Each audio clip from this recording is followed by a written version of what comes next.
اللہ تعالیٰ نے جتنے انسانی رشتے بنائے ہیں، ماں باپ، بہن بھائی، چاچے تائے، دادا دادی، نانا نانی، ساس سسر، خالہ بھانجا بھتیجا، پھوپھی پھوپھا، یہ جتنے اللہ نے رشتے بنائے ہیں، ان میں سب سے اہم رشتہ خامد اور بیوی ہے۔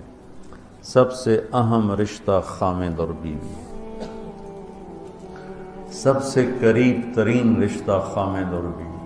لباس سے زیادہ کوئی چیز میرے قریب ہے؟ آپ کے قریب؟ لباس سے زیادہ کوئی چیز قریب ہے؟ بولو۔ تو اللہ تعالیٰ کہہ رہا ہے کہ میری بیوی میرا لباس ہے، اور میری بیوی سے کہہ رہا ہے کہ تیرا خامن تیرا لباس۔